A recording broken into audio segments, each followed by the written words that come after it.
अस्सलाम वालेकुम गाइस, उम्मीद है आप सब खैर आफियत से होंगे। और मैं जा रही हूँ कराची छोड़कर। कराची छोड़ के मैं कहाँ जा रही हूँ? देखें, London, Paris, America, New York, Australia और भी बहुत सारे ममालिक हैं। वहाँ हर कोई जा सकता है, जिसके पास पैसा हो वो पहुँच जाता है। लेकिन जिस सफ़र पे मैं जा रही हूँ, जिस जगह मैं जा रही हूँ, वो जगह दुनिया में जन्नत का मुकाम रखती है। और कहा गया है उस जगह के बारे में कि जिस दिन क़यामत होगी, अल्लाह उस ज़मीन के टुकड़े को आसमान में उठा लेगा। तो आप लोग थोड़ा थोड़ा समझ ही गए होंगे कि मैं कहाँ जा रही हूँ।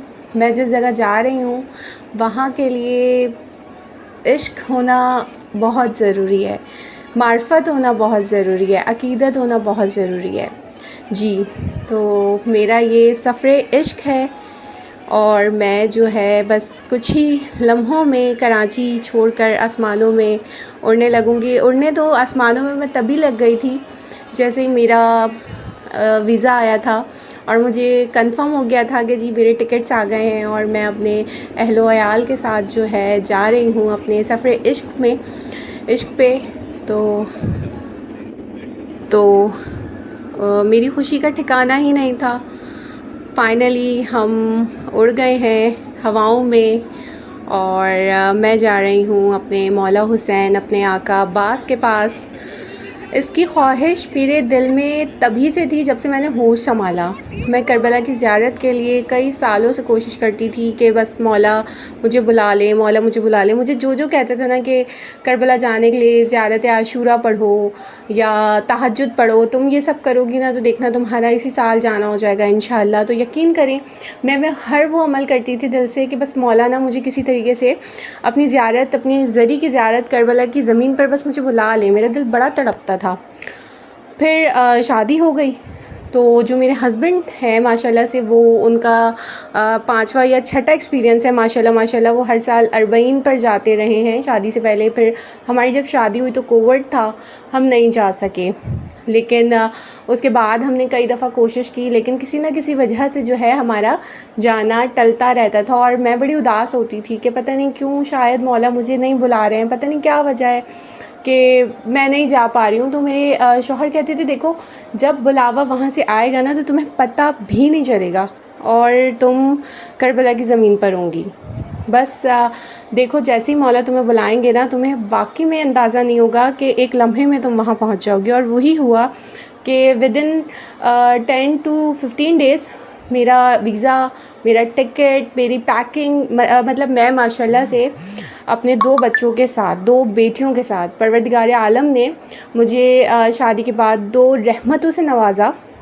मेरी बड़ी बेटी रूहीना और मेरी छोटी बेटी फसीहा, इनके साथ मैं जो है करबला के सफ़र के लिए अपने हस्बैंड के साथ, और माशाल्लाह से मेरे और भी कुछ फैमिली मेम्बर्स हैं, मेरी सास हैं, मैं इनके साथ जो है क्या कहते हैं सफ़र इश्क कर रही हूँ। मैंने कभी नहीं सोचा था कि मौला मुझे अपनी 2 रहमतों के साथ बुलाएंगे और बस मेरी खुशी का कोई ठिकाना नहीं है।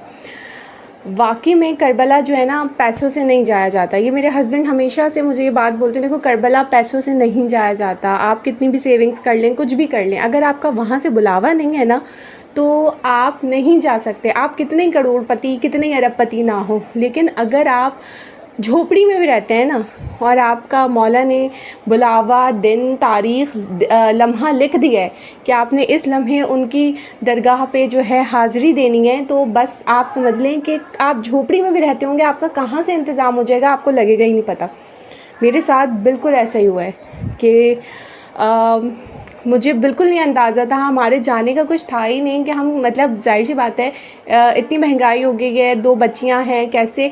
लेकिन मौला ने ऐसा मेरा सफ़र लिखा है कि मुझे ख़ुद अंदाज़ा नहीं हुआ कि बस झटपट आनन फानन मौला ने मुझे बुला लिया। और मेरी यही दुआ है कि जो लोग करबला की ज़ियारत की ख्वाहिश रखते हैं वो जल्द अज जल्द मौला के रोज़े पर ज़रूर जाएं, मौला उनको ज़रूर बुलाएं। आमीन सुम्मा आमीन। मेरे हस्बैंड हमेशा मुझसे कहते हैं कि तुम करबला जाने की बात करती हो, लेकिन जब करबला से वापस आओगी ना तो तुम्हारा दिल खून के आंसू रो रहा होगा। वहाँ चले तो बड़ी आसानी से जाते हैं, लेकिन वहाँ से जब वापस आते हैं ना तो बड़ा मुश्किल होता है। तो जो करबला जाते नहीं हैं वो ترستے ہیں، اور جو کربلا ایک بار ہو کر آ جاتے ہیں نا وہ تڑپتے ہیں. لیکن میں تو پہلے بھی کبھی نہیں گئی ہوں تو مجھے اتنا کچھ آئیڈیا نہیں ہے. بس کسی طرح سے بس ہے کہ یہ لمحہ یہ جلد سے جلد فلائی جو ایئرپلین کر رہا ہے یہ جلدی سے لینڈ کرے، اور میں جو ہے بس کسی طرح سے جلدی سے کربلا کی سرزمین پر پہنچ جاؤں، میں وہاں اپنی حاضری دے دوں. میں مولا حسین کی زری کو حسرت بھری نگاہوں سے، جس طرح سے مجھے نہیں پتا میں کس طرح سے دیکھوں گی، میرے دل کا کیا حال ہوگا. لیکن میری سمجھ لیں میری 10-12 سال سے یہ خواہش تھی کہ میں کربلا جاؤں، مولا مجھے بلا لیں. لیکن وہی بات ہے نا کہ آپ کا جب وقت لکھا ہوا ہے، جیسے لکھا ہوا ہے، جس کے ساتھ لکھا ہوا ہے، آپ اس کے ساتھ ہی جاتے ہیں. مجھے بالکل نہیں اندازہ تھا کہ میں اپنے اہل و عیال کے ساتھ جاؤں گی، اور بس میری ایک ہی دعا ہے کہ میں وہاں جا کر جتنی عبادت کر سکوں اتنی میں عبادت کروں، اور جتنا میں پڑھ سکوں اپنے مولا کی زیارات، اور سکون سے میری زیارات ہو جائیں ساری.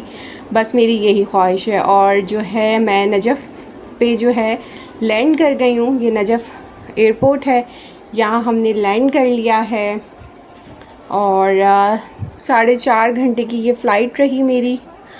اور بس میری یہ دعا ہے، آپ لوگ بھی میرے لیے دعا کیجیے گا کہ میری تمام زیارات جس طرح سے میں چاہتی ہوں سکون اطمینان سے ہو جائیں. مولا مجھے ہر زیارت جو ہے وہ انتہائی سکون سے کروا دیں، کیونکہ پہلی دفعہ کا مطلب بہت انسان کے دل میں نا بڑی خواہشات ہوتی ہیں کہ وہ اپنے مولا کے در پر جائے گا تو وہ مولا سے یہ باتیں کرے گا، مولا سے وہ باتیں کرے گا.